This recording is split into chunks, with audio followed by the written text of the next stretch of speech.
열왕기상 17장 5절에 7절입니다. 시냇물이 말랐더라. 그 시냇물이 말랐더라. 17장 7절입니다. 그 시내가 말랐더라. 예, 같이 읽죠. 17장 7절. 또 얼마 후에 이 일이 일어났으니 곧 그 시내가 말랐던데 이는 그 땅에 비가 내리지 아니하기 때문이더라. 엘리야가 마셔야 할 물인데 그 물이 말랐다는 겁니다. 그리시내가도 이제 말랐다 그러면 그 가뭄의 정도가 어느 정도인지를 이제 보여주는 거죠. 네. 그 시냇물이 말랐더라. 자, 기도하고 시작하겠습니다. 위대하고 거룩한 주 하나님, 이 말씀에 기름 부어주시고 또 듣는 혼들이 말씀을 통해서 또 영적인 교훈을 받도록, 배움을 얻도록, 또 경고를 받도록 해주시옵소서. 그리고 말씀을 통해서 오늘 힘과 평안을 얻도록 도우시고 또 주의 말씀을 기뻐할 수 있는 그런 기쁨을 넘치게 부어주십시오. 전능의 주 하나님께서 은혜 많이 부어주셔서 듣는 모든 혼들이 말씀의 은혜를 얻어 어느 때보다 많이 얻도록, 그래서 저희 마음속에도 좀 영적인 부흥이 있도록 해주시고 영적 소생함과 새로움이 있도록 해주시길 간구합니다. 주님과 더욱더 밀착할 수 있도록 해주시고 또 주의 그 말씀을 통해서 저희 마음이 뜨거워지는 그런 영적인 놀라운 그 체험들도 있도록 은혜를 베풀어 주십시오. 이 시간 말씀을 전하는 자는 듣는 자 모두 주 앞에 있사오니 주께도 도우시고 이전에 기록된 모든 말씀들 다 사건들을 통해서 오늘날 저희가 교훈을 받아서 이 삶에서 잘 적용할 수 있도록, 그리고 저희가 말씀을 따라 살 수 있도록 해주십시오. 감사드립니다. 주의 성기도합니다. 아멘. 네. 오늘 공부할 말씀은 그 시냇물이 말랐더라. 하나님께서 엘리야에게 동쪽 요르단에 그리시냇가로 가서 숨으라고 하셨습니다. 엘리야는 지금 온 이스라엘에서 주의 말씀을 선포하고 제자들을 양육해야 하는 것이 아니라 지금 그리시냇가로 가서 자신을 숨겨서 아합 왕이나 온 백성이 그를 찾아도 더 이상 볼 수 없게 하는 겁니다. 아합 왕 입장에서는 엘리야를 찾아라, 엘리야를 죽여라, 엘리야가 자기 말 없으면 안 된다 그럼 차라리 엘리야를 죽여버려라, 이렇게 할 수 있는데 숨어라인 거예요. 엘리야를 못 찾는 거죠.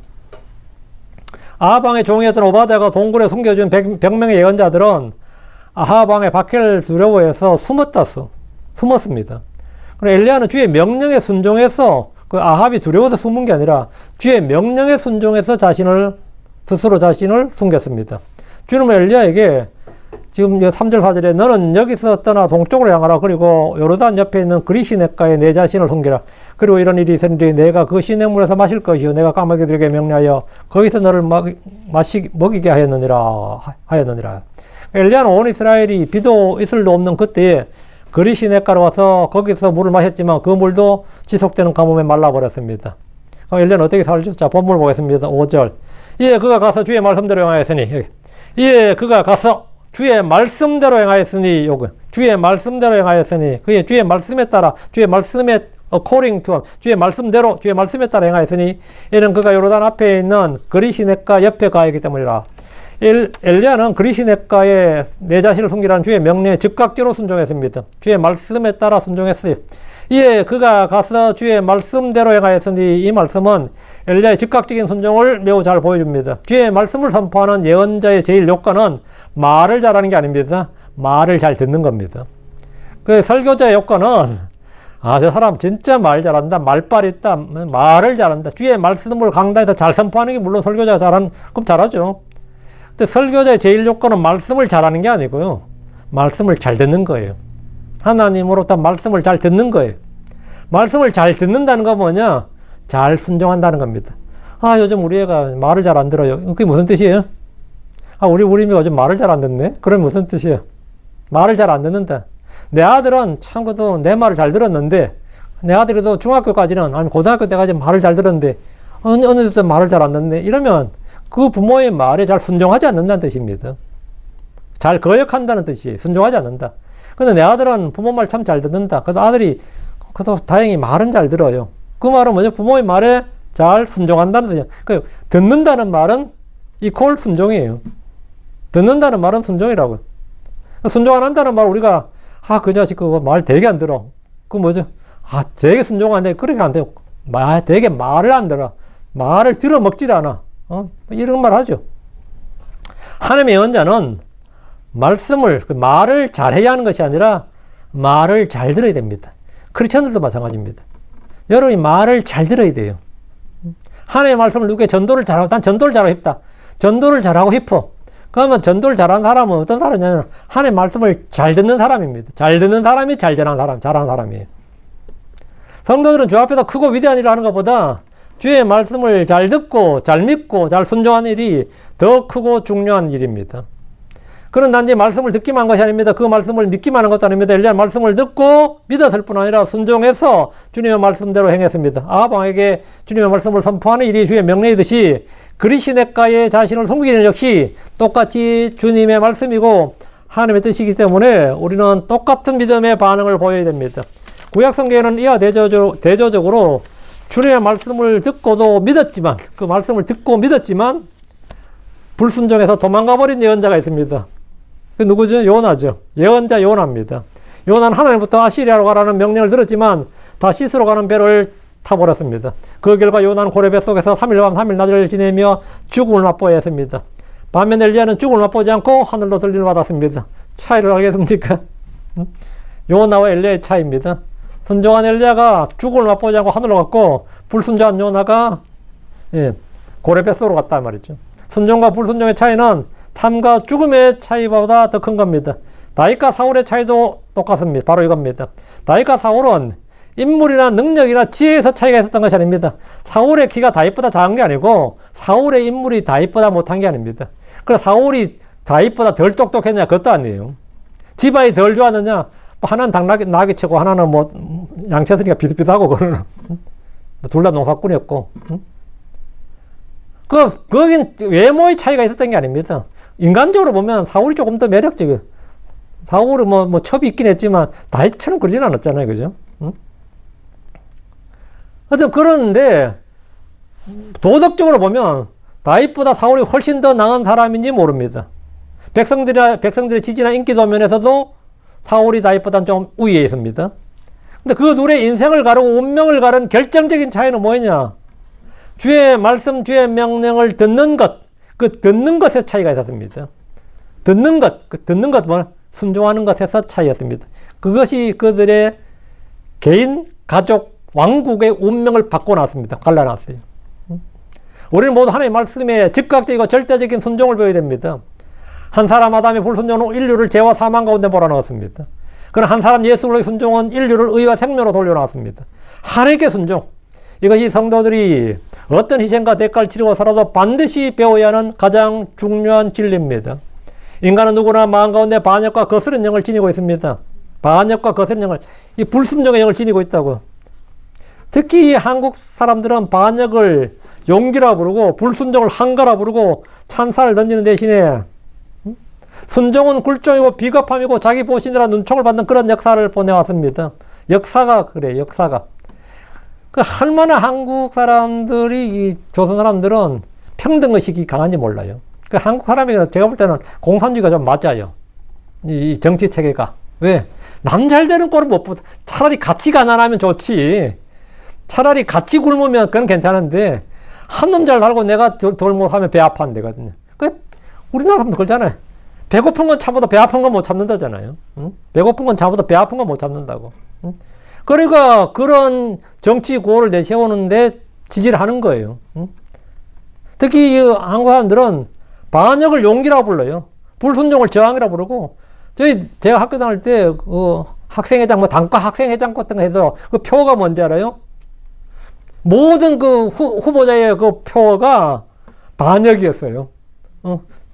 독재 저항, 모든 기득권에 저항하고 반역하고 불순종하고, 그게 한거라 그러죠. 그걸 한거라 하는 거. 그게 용기고. 순종은 뭐죠? 굴종이고 타협이고 비겁함이에요. 그리고 자기 보시느라 눈총을 받는 그런 역사를 엄청 오래 보내왔습니다.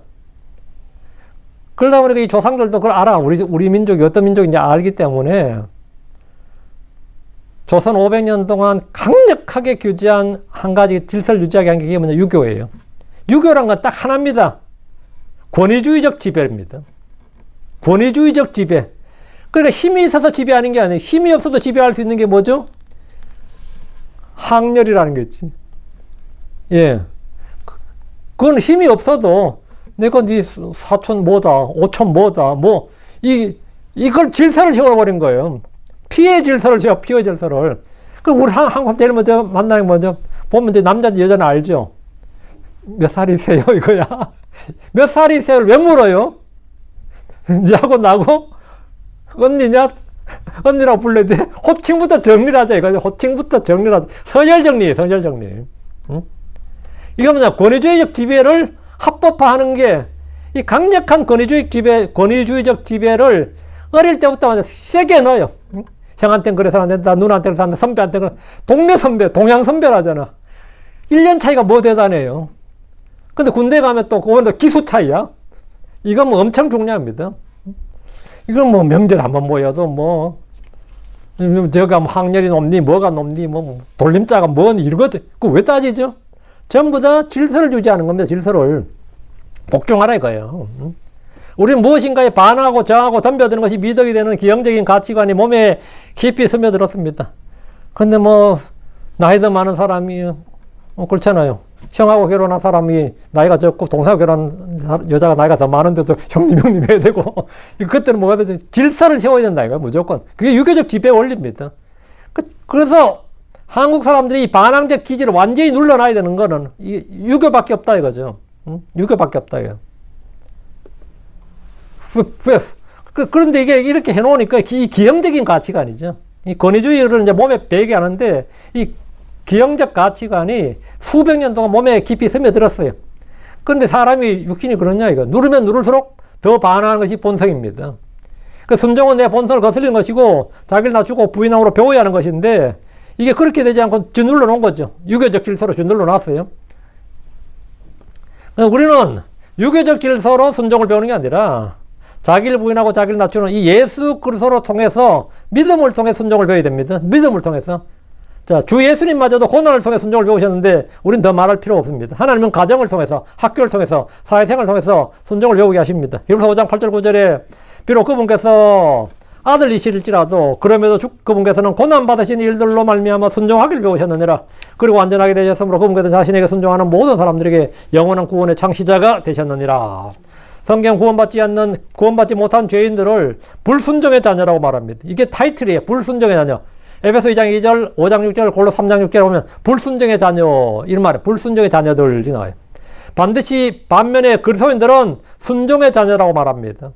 우리는 모두 주와 그분의 말씀에 순종하는 순종의 자녀들이 됩니다. 지금 5절에 이에 그가 가서 주의 말씀대로 행하였으니 엘리야는 하나님의 모든 필요를 채워주시는 분이라는 사실을 의심하지 않았고 말씀대로 순종하는 일에 조금도 지체하지 않았습니다. 어려운 환경 속에서 어둠 가운데서 말씀을 믿고 순종할 수 있다면 복된 일입니다. 그런데 오늘 우리는 왜 이렇게 주님의 돌보심과 인도하심을 믿고 순종하지 못하는 겁니까? 단 한 번이라도 주님께서 자신의 말씀, 자신의 약속을 어기신 적이 있습니까? 엘리야의 하나님이 바로 우리 하나님입니다. 엘리야는 말씀을 그 주의 말씀을 선포했을 뿐만 아니라 그 자신이 그 말씀대로 순종했습니다.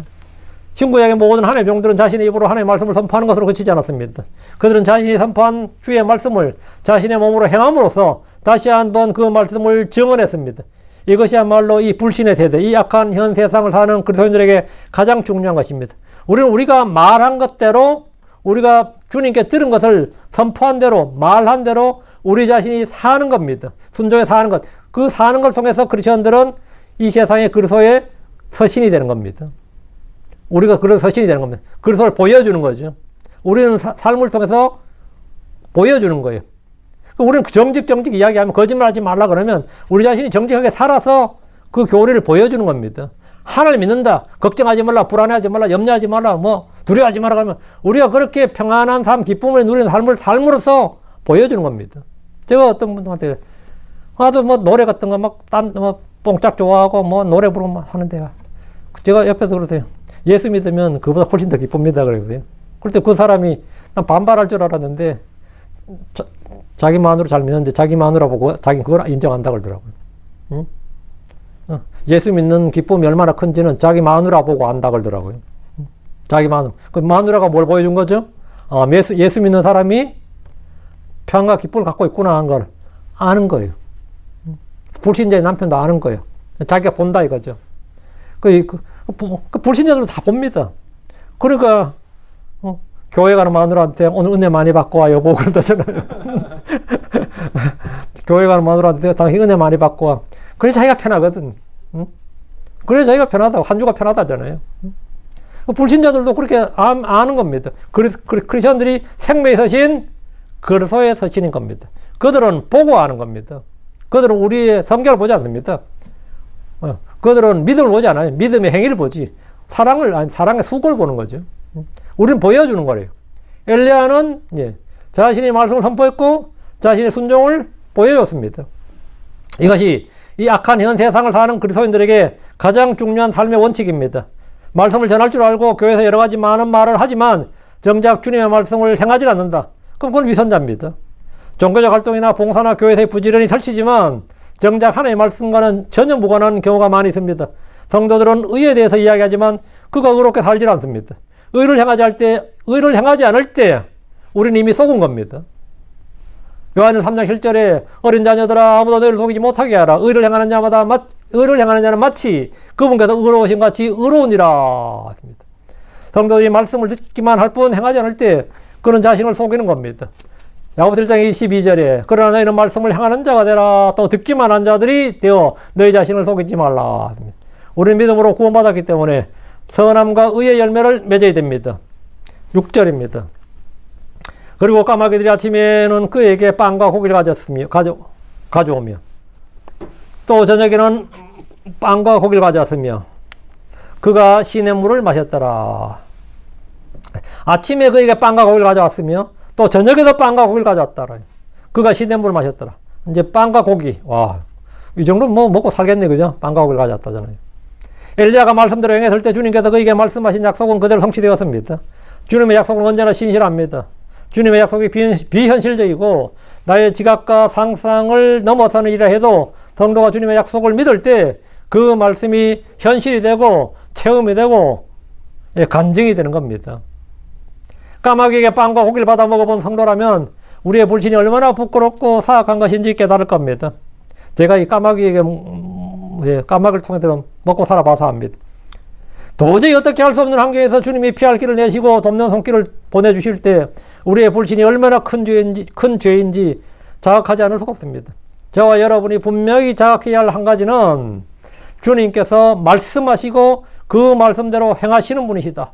하나님은 말씀하신 대로 행하시는 분이다. 그러니까 주님이 어떤 분이시냐 그러면 물론 뭐 사람이 많으시고 전능하시고 어쩌고 한 수백 가지를 열거할 수 있는데 주님 알아야 된다. 그분은 말씀하신 대로 행하시는 분이다. 그분은 말씀하신 대로 행하시는 분이다. 그걸 알아야 된다. 말씀하신 대로 행하시는 분이다. 우리는 하나님을 제대로 알 필요가 있습니다. 그때 주님의 말씀이 더 힘있게 내 안에 자리 잡히게 될 겁니다. 욥기 22장 21절 22절에 이제 너는 스스로 그분을 알며 또 그분과 평화롭게 지내라. 그것으로 인해 복이 내게 임하리라. 하나님과 화평을 맺으라고요. 하나님과 예수 그리스도로 말미암아 우리는 하나님과 화평을 누리는 겁니다. 그분과 평화롭게 지내라. 그분을 알며 그분과 평화롭게 지내라. 그것으로 인해 복이 내게 임하리라. 내가 내게 청하노니 그분의 입으로부터 법을 받으라. 그리고 그분의 말씀들을 내 마음속에 쌓아두라. 그분의 말씀들을 내 마음속에 쌓아두라. 어떤 형제님이 하나님께서 나와 함께 계시다는 증거가 뭡니까? 이렇게 물었습니다. 가슴에 강한 확신이 서게 되는 믿음. 그것이 바로 주님이 나와 함께 계시다는 증거입니다. 몸이 뜨거워지고 입에서 이상한 소리가 튀어나오고 뒤로 자빠지는 것이 증거가 아니라 성경 읽을 때, 설교를 들을 때 내 마음 가운데 강한 확신이 많은 것, 그리고 깨달음이 많은 거예요. 평안이 많고 기쁨이 많은 것, 마음속에 이 믿음이 막 솟아나는 것, 그런 것들이 바로 주님이 나와 함께 계시다는 증거입니다. 믿음은 바라는 것들의 실체고 보지 못하는 것들의 증거입니다. 지금 여러분의 마음 가운데, 여러분의 가슴 한복판에 이런 확신과 믿음이 옵니까? 이 남북전쟁 중에 아브라함 링컨은 유명한 말 남겼습니다. 남부 13개주가 연합을 해서 독립국가를 세우겠다는 게 남북전쟁이에요. 아마 그때 성공했으면 애틀란타가 남부의 수도가 되고요. 근데 처음에 북군이 연전연필했습니다. 북군이 쉽게 이길 줄로 생각했다가 웬일이야, 이 초반에 남군의 기세가 만만치가 않았어요. 그 연전연필 당했습니다. 그런데 기자들 앞에서 링컨이 장담을 했습니다. 우리가 반드시 승리한다. 반드시 이긴다. 공언을 했어요. 그러니까 특별한 전략이나 비결이라도 있느냐 이렇게 물어보니까 하나님이 나의 편이시기 때문입니다. 그랬어요. 그때 기자들이 남부에 크리스찬 더 많다 그랬어요. 남부가 크리스찬 더 많고 믿음 더 좋다고 제가 북부는 도시화가 됐고, 남부는 농민들이 주로 많은 거죠. 남부가 크리스천이 더 많고, 믿음 더 좋다고. 응? 근데 링컨이 하나님 나의 편이기 때문에 우리가 승리한다 하니까 굉장히 황당한 답변이라, 황당한 답이라고 그랬어요. 황당한 답변이라. 어쨌든 전쟁 그때 북군이 승리를 했습니다. 기자들이 링컨에 가서 대통령께서는 하나님이 자신의 편이라는 사실을 어떻게 확신하셨습니까? 하나님을 나의 편으로 만드는 비결이라도 알고 있습니까? 이렇게 질문했어요. 그때 링컨이 간단히 대답했습니다. 내가 하나님의 편에 서면 하나님은 항상 나의 편에 서십니다. 내가 하나님의 편에 서면 하나님은 항상 나의 편에 서십니다. 이게 바로 답입니다. 순종은 바로 자신이 하나님의 편에 섬으로써 하나님을 나의 편에 서게 하는 겁니다. 내가 하나님께 가까이 나가면 하나님은 나에게 가까이 옵니다. 약하고 음란한 세대고 패역하고 삐뚤어진 세대고 믿음이 없는 이 세대의 성도들이 이런 훈련을 통해서 백전불태의 주의 전사로 항상 승리자가 되기를 간절히 바랍니다. 다시 6절. 그리고 까마귀들이 아침에는 그에게 빵과 고기를 가져오며 저녁에도 빵과 고기를 가져왔으며 그가 그 시냇물을 마셨더라. 나의 하나님이 나를 어떻게 채울 것인가? 이 질문은 할 필요가 없습니다. 주님은 자신의 말씀을 이루는 방법이 헤아릴 수 없이 많습니다. 우리는 다만 믿을 뿐입니다. 빌립보 4장 19절에 그러나 내 하나님께서 그리스도 예수님을 통해 영광 가운데서 그분의 부유하심에 따라 너의 모든 필요를 공급하시리라. 주님 어떤 방법으로든지 우리를 채우실 수 있습니다. 주님은 까마귀가 아니라 다른 방법으로 얼마든지 엘리야에게 먹을 것을 주실 수 있습니다. 지금 이 설교를 듣는 분 중에 하루하루 힘들고 어렵게 살아가는 분이 계실지도 모르겠습니다. 많이 있을 겁니다. 내일이 불안할 수도 있고 양식이 어디서 생길지 모를 수 있습니다. 몸은 점점 늙어가는데 일거리는 점점 없어지고 내 몸은 점점 약해지는데 쓸 거는 점점 많아지는 이제 황당한 수입은 주는데 지출은 점점 늘어나야 되는 이거 저 앞이 캄캄하다 그러죠. 보통 앞이 캄캄하다. 하지만 여러분이 하나님의 자녀라면 주님은 반드시 그 필요를 채워주실 겁니다. 성도는 주님을 믿고 부귀 영화를 보장받지 않았지만 필요한 것이 부족하지 않을 것이다. 모든 좋은 것에서 너희가 구하는 것이나 생각한 것에서 부족하지 않을 것이란 약속을 받았습니다. 이거는 명시적 기록된, 주님 말로만 하지 마시고 좀 글로 좀 써주세요. 그 명시적이 기록된 말씀이 있습니다. 나의 원하는 것은 다 채워지지 않겠지만 나의 필요는 반드시 채워질 겁니다.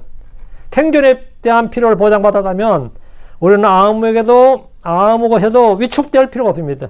왜 사람들이 의를 알고도 행하지 못하는 겁니까? 다 먹고 사는 문제가 걸려 있어서 그렇습니다. 먹고 사는 문제가 걸려 있어서 그래요. 왜 사람들이 그렇게 비굴하냐? 먹고 사는 게 해결 안 돼서 그런 겁니다. 난 경제적 자유와 경제적 독립을 누리면 뭐 눈치 볼 일이 있고 뭐 할 일이 있냐고요. 다 먹고 사는 문제 아직 해결 안 됐단 말이죠. 그럼 오늘날 젊은이들 꿈이 뭐냐 그러면 40대 조기 은퇴야. 40대 조기 은퇴할 수 있을 만큼 경제적 자유를 누리는 것, 독립을 누리는 것, 뭐 그런 말 하죠. 전부 다 사람들은 먹고 사는 문제에 대한 어려움을 당할까봐 두려움이 있습니다. 먹고 사는 문제에 매이지 않는 사람은 거기에 매이는 사람과 같은 수준의 삶을 살 수 있느냐? 그럴 수가 없죠. 먹고 사는 문제에 자유로운 사람하고 먹고 사는 문제에 얽매인 사람이 같은 수준, 같은 생활 방식을 유지하느냐? 그럴 수가 없다고요. 먹고 사는 문제에 매이지 않는 사람들은 먹고 사는 문제에 매이는 사람들하고 만약 같은 걱정, 같은 생각을 하고 있다면 그 자체가 불신이고 배교입니다. 시편 34편 9절 10절에 오 주를 두려워하라 너희 그분의 성도들아 이는 그분을 두려워하는 자에게는 뭐가 없다 그랬어요. 그분을 두려워하는 자에게는 부족함이 없음이로다. 젊은 사자들이 부족하여 또 굶주려노다. 그러나 주를 찾는 그들에게는 모든 좋은 것이 부족하지 아니하리라. 마태복음 6장 33절에도 예수님의 말씀이 있습니다. 그러나 너희는 첫째로 하나님의 왕국과 그분의 의를 구하라. 그리하면 이 모든 것들이 너희에게 더해지리라. 예전에 우리 어른들이 이런 말 했어요. 청산이 푸르르한 땔감 문제는 없다 그랬어요. 근데 실제로 사람들이 도시화시 되는 거니까 서울도 땔감이 부족해요. 그러니까 서울에 땔감이 부족하니까 여러분이 조선왕실에 예를 들어 뭐 경복궁 같은 데서 그 넓은 궁전을 데우려면 중전마마 춥지 않게 겨울 보내려면 어느 정도의 땔감을 필요했을 것 같아요. 경기도 강원도가 박살나는 겁니다. 노역으로 그 땔감을 대는데 그 하루에 그 땔감을 공수하는데 이게 그 민원이 빗발을 친 겁니다. 민원이. 왜? 그럼 서울서 왜 왔느냐? 서울의 산에서 경복궁의 땔감을 대질 못해요. 그러니까 뭐 청산이 푸르러나는 땔감 걱정 없다 그랬는데 땔감 걱정이 많죠. 땔감 걱정이 많았어요, 실제로.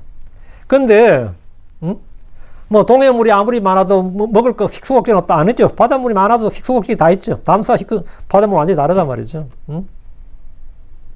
그 해적들의 가장 큰 어려움은 뭐냐면 물으면 다들 그래요. 배에 얼마나 식수를 채울 수 있느냐가 제일 문제였어요. 해적들의 가장 큰 문제는 적이 아니라 식수를 얼마나 가져갈 수 있느냐, 채울 수 있느냐가 문제가 있어요. 물이 많아도 먹을 게 없다. 홍수에서처럼 먹을 게 없다. 마실 물이 없다. 그런 말 하죠. 그럼 우리는 하나님이 있는 한 뭐가 걱정이냐 이거죠. 하나님이 있는 한, 그거는 산에 땔감 걱정을 할 수 있죠.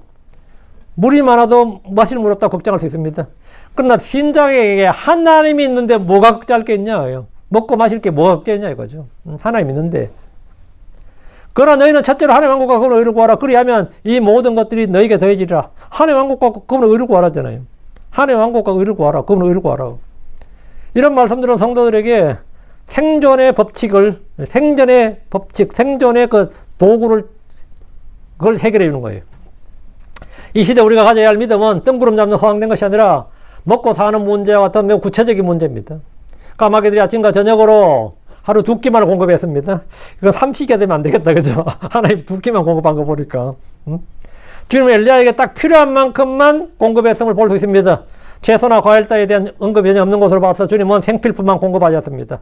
이는 하나님이 능력이 부족해서가 아닙니다. 주님은 자신의 종들에게 경건한 만족을 가르치시기 위함입니다. 디모데전서 6장 8절에 그리고 먹을 것과 입을 것이 있은즉 우리가 그것들로 만족할지니라 합니다. 먹을 것과 입을 것 있으면 만족하라고요. 부족하다 하지 말고 만족하라고요. 다시 한번 말씀드리지만 주님은 우리의 탐심을 채워주시는 분이 아니라 우리의 필요를 채워주시는 분입니다. 어떻게 오늘날 그리스도인들은 세상 사람들과 견주고 비교하며 그들과 같은 삶을 살려고 하는지 모르겠습니다. 오늘날 젊은이들이 부모님들이 만족하게 생활했던 생활 환경에 대해 전혀 만족하지 못하는 겁니까? 배교의 시대에 성도는 먼저 자신의 삶을 단순화하고 탐욕을 없애는 훈련을 받아서 지극히 작은 것에 감사와 만족 있는 생활 습관을 길러야 됩니다. 그래서 전에 어떤 선교사님 간증을 들었는데 어떤 형제로부터 생활비를 매월 헌금 받은 거죠. 한마디로 선교 헌금을 받았는데 매달 정확한 날짜에 생활비를 보내주는데 그 액수가 전혀 낭비 없이 써야 한 달을 살 수 있었다 그래요. 그 선교사님이. 그래 항상 자기 말로 간들간들했다. 간당간당하게 살았다. 그러니까 주님께 간절히 기도를 했습니다. 그 어느 날 기도를 받은 어느 다른 형제로부터 지금 간당간당하게 사는 액수만큼의 선교금이 성경을 이번 달부터 보내드리겠습니다. 이렇게 편지를 받아서 너무 감사하고 할렐루야 감사하면서 이제 내가 좀 하고 싶은 걸 할 수 있겠구나 하면서 그날 잠들었는데 그 다음날이 되자 지금까지 힘없이 보내주던 형제가 사정이 생겨서 못 보내주겠다는 연락이 딱 오래. 딱 하룻밤 기뻤대요. 하룻밤 기뻤대, 하룻밤. 그렇게 그 하룻밤을 이제 이번 달부터 이제 2배. 이제부터 2배라고 생각하고 있었는데 딱 하룻밤 기뻤는데 우편 배달부 그 다음날 편지를 보내줘가지고 차라리 그 전날 편지가 하루날만 도착해서도 자기 1분도 기뻐하지 못했을 거라 그래요. 그때 그 선교사님이 자신의 필요와 탐심을 구분하는 안목이 생겼다고 고백했습니다. 사람은 누구나 하고 싶은 욕구를 체험받지 못할 때 자신이 원망스럽고 다음엔 그런 사회가 원망스럽고 마지막엔 하나님 원망스럽습니다. 탐과 탐심을 주의해야 됩니다. 다시 6절입니다. 그리고 까마귀들이 아침에 그에게 빵과 고기를 가져왔고 또 저녁에도 가져왔으며 저녁에도 빵과 고기를 가져왔고 그가 그 시냇물을 마셨더라. 예. 참 여기서 한 가지 주목할 점은 주님이 엘리야에게 빵과 고기만 주신 것이 아닙니다. 지금 흐르는 시냇물 그가 가뭄 중에 마시고 있는 그 시냇물 역시 주님이 주신 물입니다. 주님이 주신 겁니다. 빵과 고기도 주님이 주셨지만 그 물도 지금 주님이 주신 거예요. 빵과 고기보다 물은 더 중요한 겁니다. 우린 지금 우리가 마시는 물과 공기, 서 있는 땅과 초목들, 자결한 태양, 햇살, 하늘을 넘는 구름과 바다의 풍부한 어류들과 자원들, 땅속 깊은 곳에 있는 모든 자원들, 이 모든 것이 주님의 선물이고 공급함이라는 사실을 잊어서는 안 됩니다. 우리가 현재 살고 있는데 필요한 모든 것들은 다 주님이 우리 주셔서 누리도록 하신 겁니다. 우리가 식사하기 전에 감사기도하는 것은 이런 점에서 너무나 당연한 겁니다. 주님은 이 세상을 창조하셨고 거기에서 나오는 모든 것들로 그것들을 사람에게 주셨습니다. 이 세상에 보이는 것과 보이지 않는 모든 것은 다 우리의 것입니다. 우리는 그리스도의 것입니다. 그리스도는 하나님의 것입니다. 우리는 현재 매우 가난하게 살지만 이 세상의 모든 것이 다 우리의 소유고 우리를 위해 지음받은 것이라는 사실을 알아야 됩니다. 주님은 우리에게 모든 걸 다 주셨습니다. 고린도전서 3장 21절 3절 그러므로 아무도 사람들을 자랑하지 말지니라. 이는 모든 것이 너희 것이기 때문이라. 모든 것이 너희 것이기 때문이라. 바울이나 아볼로나 게바나 세사나 생명이나 사마이나 현재가 어디나 다골 것이나 모든 것이 너희 것이니라. 그리고 너희는 그리스도의 것이요 또 그리스도는 하나님의 것이니라. 이런 사실을 알 때 주님이 주신 은혜에 감사하고 앞으로 주실 은혜를 바라보며 믿음과 소망 가운데 넉넉하게 살아갈 수 있습니다. 7절입니다. 그리고 얼마 후에 이런 일이 일어났으니 7절 알고요. 그리고 얼마 후에 이런 일이 일어났으니 그 시냇물이 말랐더라. 이는 그 땅에 비가 내리지 않았기 때문이더라. 이제 그리시네가가 요르단강의 지류란 말이죠. 그리시네가가 말랐다는 말은 요르단강에서 물이 더 이상 안 오고 있다는 뜻이죠. 그럼 가뭄이 이제 어느 정도 극심한지를 알 수 있는 거죠. 예. 요르단 강물이 마를 정도면 진짜 더 이상 물이 없는 거죠. 그리고 얼마 후에 이런 일이 일어났으니 이 말은 영어 킹잼 성경의 계시의 풍성을 보여주는 구절입니다. 성경에 it came to pass 이 네 단은 관용구로 엄청나게 자주 등장하는데 일어났다, 일이 그렇게 되었다라는 뜻이고 우리말 성경에는 어떤 이유에서인지 거의 번역되지 않았습니다. 땅에 비가 내리지 않아 시내가 마르게 되는 것은 당연한 일입니다. 하지만 그것이 바로 하나님의 섭리적 손길로 인해 그렇게 되었다는 말입니다. 즉 만물을 자신의 뜻대로 다스리시고 운행하시는 하나님의 뜻대로 그리시네가의 물이 말랐다는 거예요. 주님의 허락이 없으면 저 공중에 참새 한 마리도 그냥 땅에 떨어지지 않습니다. 비가 오지 않고 시내가 마르는 일이 일어난 것은 우연이 아닙니다. 기후변화가 아니에요. 그것은 기도 응답이었고 주님의 그 땅에 대한 심판의 결과였습니다. 우리 이 사실을 통해서 우리 주변에 또 내 안에 일어나는 모든 사건, 사고, 환경이 다 주님의 섭리적 손길 아래 있음을 깊이 인정해야 됩니다.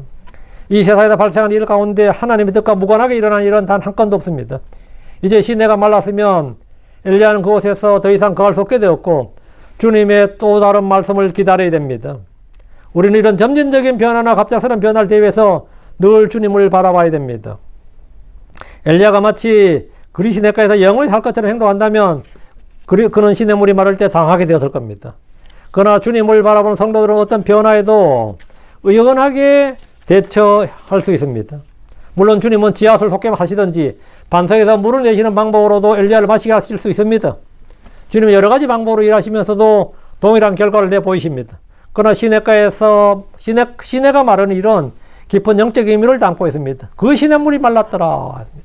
엘리야는 자신이 선포했을 때 재앙의 심각성을 백성들과 함께 느끼게 했습니다. 이는 주님의 인생들의 죄를 짊어지시기 위해서 육신을 입으셔야 했던 것 같습니다. 그는 심판이 내려지는 장소에서 멀리 떨어져 있었지만 그 결과는 자신에게 그대로 미쳤습니다.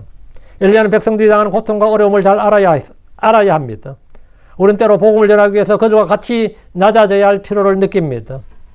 고린도전서 9장 19절 20절에 이는 비록 내가 모든 사람으로부터 자유로울지라도 그래도 내가 스스로 모든 사람에게 종이 된 것은 내가 더 많은 사람을 얻고자 함이라. 그리고 유대인들에게 내가 유대인같이 된 것은 이로써 내가 유대인들을 얻고자 하며 율법 아래 있는 자들에게 율법 아래 있는 것 같이 된 것은 내가 율법 아래 있는 자들을 얻고자 함이라.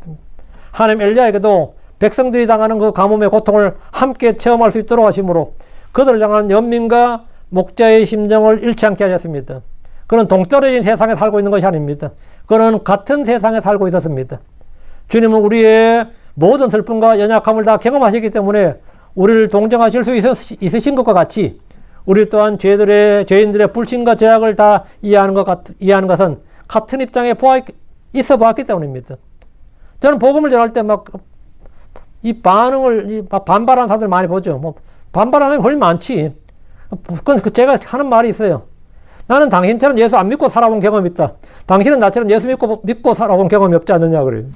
나는 니처럼 그렇게 살아본 경험이 있고 오랫동안 니는 나처럼 예수 믿고 살아본 경험이 없으니까 예수 믿고 사는 사람에 대해서는 입 푹 닫고 내가 하는 말 잘 들어 이거예요. 나는 나 당신처럼 예수 안 믿고 살아본 경험이 있다고요, 오랫동안. 응? 나 예수 안 믿고 사는 게 어떤 삶인지 난 알고 있다고. 근데 당신은 예수 믿고 사는 삶이 어떤 삶인지 모르고 있단 말이죠. 이 불신의 시대에 성도들의 생활은 항상 남을 생각하고 그들의 짐을 함께 지며 혼을 지켜오는 데 맞춰야 됩니다. 그 시냇물이 말랐더라. 이는 엘리야에게는 또 다른 믿음의 연단이었고 하나님을 신뢰하는 척도가 됩니다. 엘리야는 주님의 도우심과 인도하신 가운데서도 계속해서 믿음 안에 거해야 했습니다. 매일 2번씩 먹는 고기와 빵으로 타성에 젖어버리고 하루하루 살아간다면 그는 여러 성도와 마찬가지로 타락하고 말 겁니다. 매일 하늘에서 떨어지는 만나를 먹으면서도 주님을 신뢰하는데 실패했던 이스라엘처럼 우리 날마다의 공급과 인도하신 가운데서도 얼마든지 타락할 수 있고 믿음을 저버릴 수 있습니다. 엘리야를 생각해 보십시오.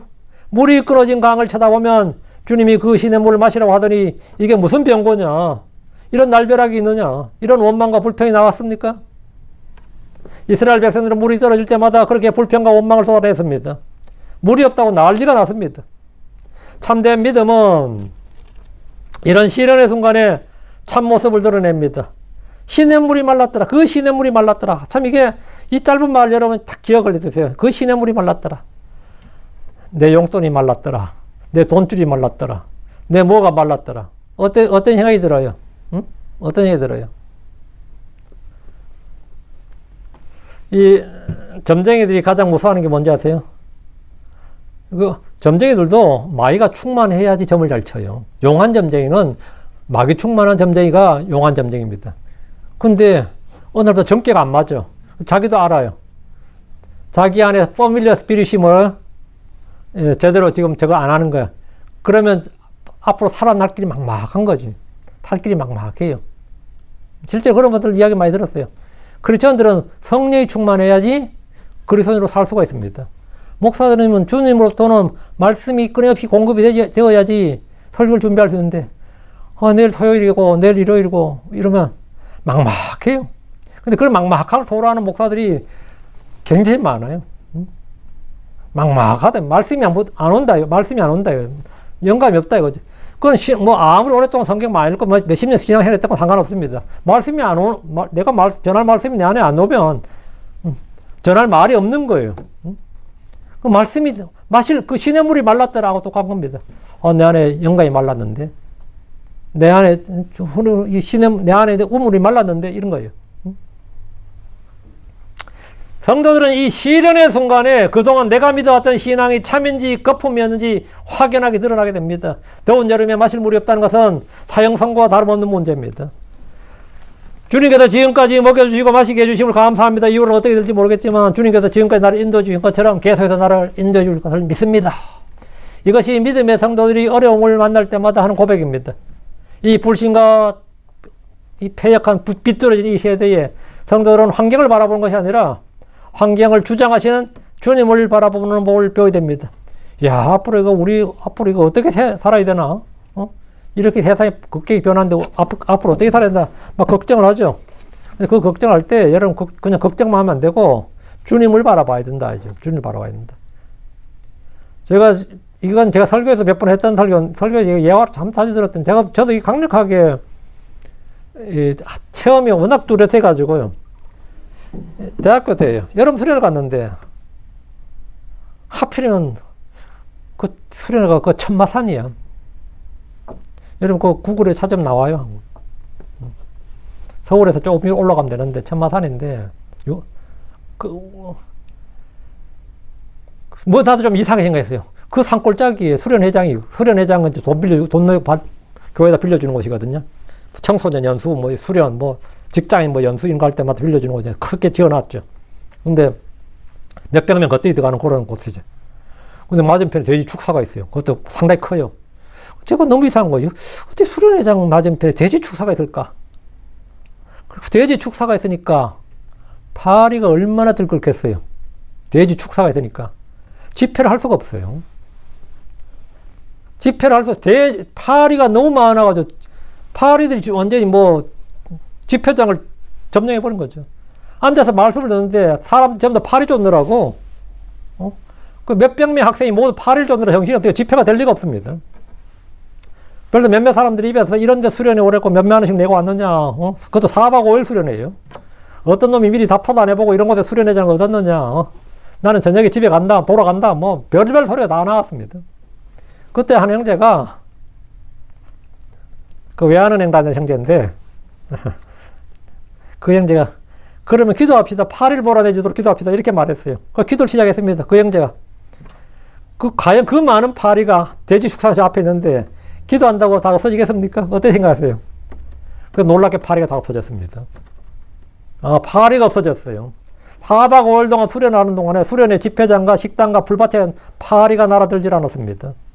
주님은 생태계를 비롯한 자연세계를 마음대로 주관하실 수 있는 하나님입니다. 그때 우리 정말 기도하면서 아무도 안 믿고 기도하는데, 그죠? 파리 없어질 거라 믿고 기도했냐고. 믿고 기도하는 사람 몇이 있었겠지. 대부분은 그냥 하자고 하니까 하는 거지. 선창을 하면 따라 하는 건데. 그 나중에 신문에서 제가 봤어요. 그 돼지 축사가 왜 있었는지를 알았어요. 그게 마약 재배지였던 거예요. 그 마약 재배지, 그 냄새가 나기 때문에 그걸 막기 위해서 하는 게 돼지 축사입니다. 돼지 냄새, 그게 똥이나 분비물 냄새가 나서 그걸 막아주거든요. 안 걸리기 위해서 한 거예요. 그거 나중에 알았지. 저는 이제 그때 알았는데, 신문 보고 알았는데, 그게 지금도 기억나요. 이 불신과 불평의 원망을 쏟아내던 형제자매들은 이 수련회 기간 내내, 그 수련회 끝나자 신기한 체험을 한 듯이 훌륭한 간증거리 양 계속 입을 벌렸어요. 그 이야기 계속 하는데, 결코 자신들이 쏟아냈던 그 악한 말들에 대해서 회개한 건 보지 못했습니다. 자신들이 쏟아냈던 그 악한 말들을 회개한 건 보지 못했어요. 그 시냇물이 말랐더라 했죠. 엘리야는 하나님이 지정해 주신 거기에 머물면서도 마음의 믿음의 연단을 위한 깊은 시험을 받아야 했습니다. 하나님이 명하신 곳에 있었어요. 그럼 하나님이 명하신 곳에 있었습니다. 하나님이 지정해 주신 곳에 그 있었습니다. 하나님이 인도하시면 아무런 어려움이 없고 모든 일이 실타래 풀리듯이 풀리는 것이 아닙니다. 오히려 주님의 뜻이 있는 곳에 시련과 어려움이 더 많은 법입니다. 한 가지 시험을 이기고 나면 좀 더 어려운 시험이 닥칩니다. 그래서 계속해서 믿음의 장사한 불장인 그리스도 이르기까지 자라나야 됩니다. 그래서 계속해서 말이죠. 어떤 목사님이 장로를 하다가 킹제임스 선교를 사역하면 복을 절로 받을 줄 알았더니만 갑절로 고생이다. 이렇게 불평하는 걸 봤습니다. 킹제임스 선교에 하나님 진짜 하나님의 말씀이고 옳은 말씀이면 이거 하면 막 부흥할 줄 알았는데요. 킹제임스 교회 와보니까 형편없더라. 개혁성경 할 때보다 더 못하더라. 이러는 거예요. 개혁성경으로는 눈 감고도 설교했는데 이제는 구절이 다 틀려가지고 원고를 써서 보고 설교해야 되고 설교거리도 적고 힘들다. 왜? 자꾸 교리 따지니까 틀릴까봐. 옛날에 그냥 막 설교했는데 이제 내가 하는 설교가 교리로 틀리면 어떡할까. 이게 자기가 스스로 내적 검증을 받다 보니까 이것도 너무 힘들다는 거예요. 예전에는 그냥 막 설교했는데 이제는 뭐 형제들이 목사님 틀렸습니다 그럴까봐 그것도 겁나고 목사님 틀렸습니다. 저 목사님 그렇게 설교 안 했습니다 그럴까봐 힘들고 심지어 윤형제 때문에 힘들다는 분도 봤어요. 윤형제 설교된 사람들이 내 설교 틀렸다 그럴까봐 힘들다. 오히려 은혜가 떨어진다. 은혜가 오히려 떨어진다. 별 희한한 고충이 많아요. 킹제임스 성경을 믿는 신자들은 뭔가 다른 줄 알았는데 와보니 별거 아니더라. 더 개파이더라. 이런 고백을 하는 사람도 제가 많이 만났습니다. 맞습니다. 우리는 성경으로 믿는 교회를 하기에 더 큰 시험과 어려움이 있습니다. 그러나 주님이 지정해 주신 곳에서 받는 시험은 목적이 있고 열매가 있습니다. 그럼 목적이 있고 열매가 있습니다. 하나님이 내게 가라고 하셔서 그 간 곳에서 당하는 모든 어려움은 나를 위한 것이고 애매한 고난이 아닙니다. 고통에는 고통 그 자체의 문제보다 항상 고통의 의미를 모를 때 더 크게 다가오는 법입니다. 시내가 마른 것은 그 시냇물로 사는 사람에게는 치명타가 될 수가 없습니다. 이는 주님께서 성도들이 주시는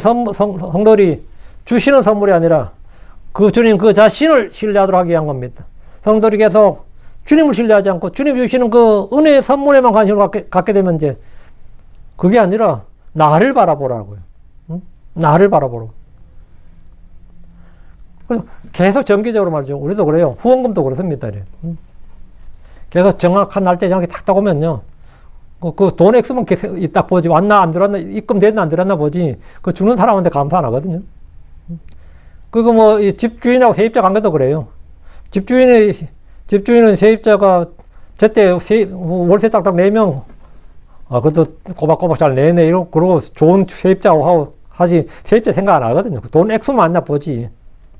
세입자가 어떤 선한 주인이 참 어려운 가운데 월세를 꼬박꼬박 내서 감사합니다. 이런 주인 봤어요? 잘 없어요, 그런 사람. 반대도 마찬가지거든요. 내가 하나님부터 이스라엘 꼬박꼬박 만나를 먹을 때, 아침마다 눈 떠서 닭막 튀어나와서 딱 보고 만나를 쳐다보지, 하늘 딱 쳐다보면서, 간밤에도 만나를 내려주니 하나님 감사합니다. 이런 해중이 잘 없다, 이 말입니다. 이 반석에서 물이 막 터지면, 그 광경을 이제 카메라로 찍어놓고 싶지. 그 반석에서 물을 내신 주님께 감사 찬양하면서 막 손들고, 할렐루야 하고 이런 사람 잘 없다, 이 말입니다. 하나님께서 내게 뭘 주시면 다 그래요. 엘리야도 오늘은 까마귀가 안 날아오나 하고 까마귀를 쳐다보지. 까마귀가 오늘은 고기를 좀 많이 물어왔나, 빵을 좀 많이 물어왔나, 이거, 이렇게 까마귀를 쳐다보고 있단 말이죠. 꼬박꼬박 하루에 2번씩 꼬박꼬박 뭐 딱 날아오니까, 까마귀 너머에 하나님을 딱 봐야지요. 까마귀 너머에 하나님 와야 되고, 시냇물을 마실 때 시냇물은 그냥 흐르는 물인 줄 알지만, 그게 하나님 주신 물이에요. 그냥 요르단강에서 지류라서 그냥 흐르는 물이 아니라 하나님 그에게 먹으라고 마시라고 주신 물이란 말이죠. 그래서 그 시냇물이 마르니까 이제 그게 보통 문제 아닌 거죠. 주님은 오늘 저와 여러분을 다루실 때 이런 방법을 사용하십니다. 우리는 스스로 주님을 신뢰하고 있다고 생각하면서도 실제로 안락한 환경에 대한 기대를 걸고 있을 때가 얼마나 많은지 모릅니다. 내가 아무 의심 없이 불평 없이 살던 환경이 극도로 나빠지면 과연 여러분은 믿음을 지켜낼 수 있습니까?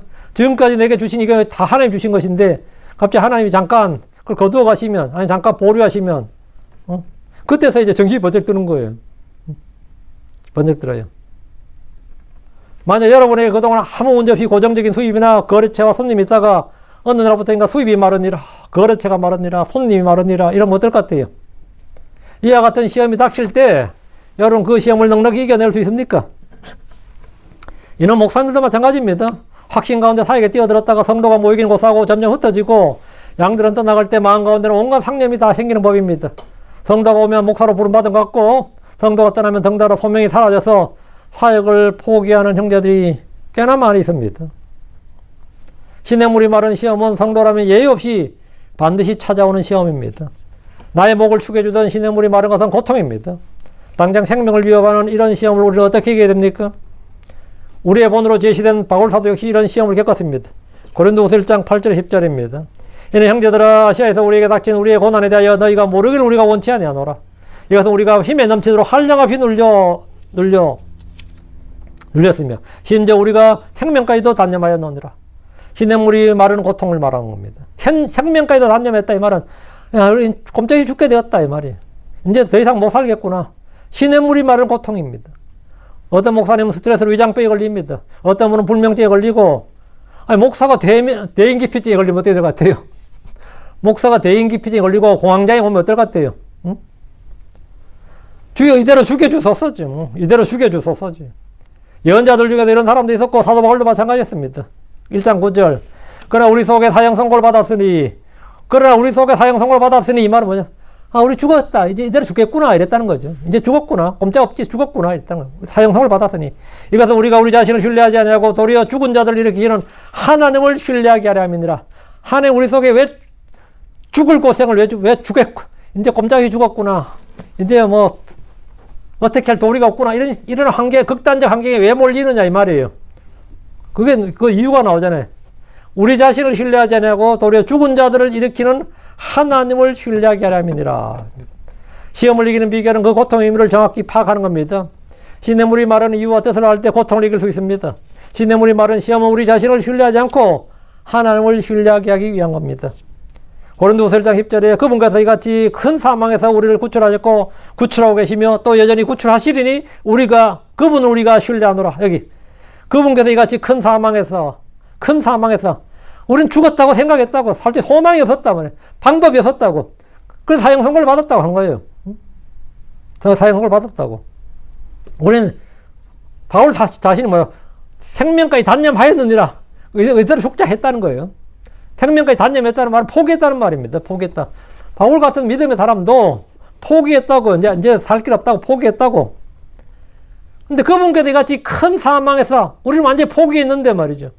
이제 이대로 죽는구나 포기했는데 우리를 구출하셨고 구출하고 계시며 또 여전히 구출하시리니 과거, 현재, 미래죠. 구출하셨고 과거, 구출하고 계시며 현재형이죠. 구출이 여전히 또 여전히 구출하시리니 미래형이죠. 그분을 우리가 신뢰하노라. 우리의 삶은 시험을 나고 그 시험을 이기며 주님을 신뢰하는 생활입니다. 어둠이 깊을수록 빛이 밝듯이 골짜기가 깊을수록 산이 높음같이 우리의 시련이 힘들고 어려울수록 믿음은 더욱 정같이 빛나고 더욱 완전한 사랑으로 빚어지는 겁니다. 오늘 말씀을 정리합니다. 첫째, 말씀을 순종하는 법을 배우라 합니다. 입으로가 아니라 몸으로 순종하는 법을 배워야 됩니다. 둘째, 내가 주님의 편 설 때 주님은 나의 편에 서신다. 내가 주님께 가까이 나갈 때 주님도 나에게 가까이 와고 하신다. 이 야고보 4장 7절 말씀이에요. 대체 단순한 생활, 삶의 탐욕이 없게 하고 만족할 줄 아는 경건한 생활을 하자. 먹고 입을 것인즉 만족하라. 이거예요. 너희 생활에 탐욕이 없게 하고, 이게 오늘날 크리스천이 제일 안 되는 게 이겁니다. 우린 다 안락한 생활을 원하기 때문입니다. 어떤 크리스천도 안락함을 원하지 않는 사람 없어요. 최소한 은퇴 후에는 안락하기를 원합니다. 은퇴 후에는. 왜 이렇게 열심히 힘들게 사는데 나이가 이렇게 지금 궁핍한지 모르겠다. 응? 난 안락함을 원하는데 나는 왜 궁핍한가? 근데 여기서 궁핍을 해결하는 방법은 딱 하나입니다. 만족할 줄 알면 궁핍이 해결돼요. 여러분, 이거는 확실합니다. 내가 만족함을 알고 감사하기 시작하면 여러분의 삶의 궁핍이 진짜 해결됩니다. 이상하게 해결됐어요. 이상하게 해결된 게 하나님 은혜로 해결됐어. 그게, 우린 그걸 이상하게라고 하는데, 우연히도 아니고 이상하게도 아니고, 그건 여러분이 시험을 통과한 겁니다. 은혜로 여러분은 궁핍이 해결됩니다. 해보세요. 오늘부터 한번 만족하고 감사해 보세요. 진짜 해결됩니다. 다음, 넷째, 모든 환경의 주관자는 주님이시다. 우리는 환경이 아니라 주님을 신뢰하자. 환경이 아니라 주님을 신뢰하자. 다섯째, 마른 시냇물의 고통의 시험을 이기자. 그 마르는 시냇물을 보면서 그리 시내가 말랐더라. 이 말씀은 네 죽어라 이 뜻이 아니라 뭐라고요? 하나님의 다음 손길을 기대하라 이 말입니다. 하나님의 다음 손길을 기대하라. 다음 손길을 기대하라. 이런 것은 단숨에 내 안에서 형성되는 것이 아닙니다. 실제 삶에서 고난과 어려움을 겪으면서 시험을 당하면서 하나하나 배워나가야 하는 겁니다. 그렇게 할 때 우리는 믿음이 성장하고 단련되고 열매를 맺습니다. 여러분이 엘리야가 특별한 사람입니까? 성경에 따르면 엘리야는 우리와 성정이 같은 사람입니다. 그렇다면 엘리야와 우리는 동일한 믿음, 동일한 영으로 동일한 하나님을 체험할 수 있는 겁니다. 우리도 같은 간증을, 믿음의 좋은 평판을 받을 수 있는 거죠. 기도합시다. 다 한번 믿음의 좋은 평판을 받아봅시다. 위대하시고 거룩한 주 하나님 감사합니다. 하나님께 은혜 주셔서 오늘 말씀을 선포했습니다. 선포된 모든 말씀들이 성도들 마음에 좀 잘 전달되게 해주시려고 하면 듣는 혼들도 믿음으로 말씀을 잘 받게 해주셔서 말씀이 마음에 풍부히 가게 해주시고 정착되게 해주시고 뿌리 내리게 해주시옵소서. 그래야 저희가 참 엘리야와 같이 그 엘리야의 하나님이 바로 저희 하나님입니다.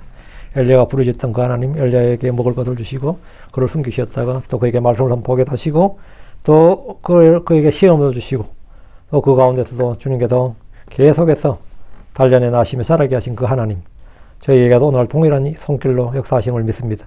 전나신 주 하나님, 저희도 참으로 큰 사망의 고난, 또 나아가자면 저희 혼이 낙심할 정도로 생명을 단념할 정도로 또 단념하고 싶은 그런 어려움을 겪을 때도 많이 있었습니다.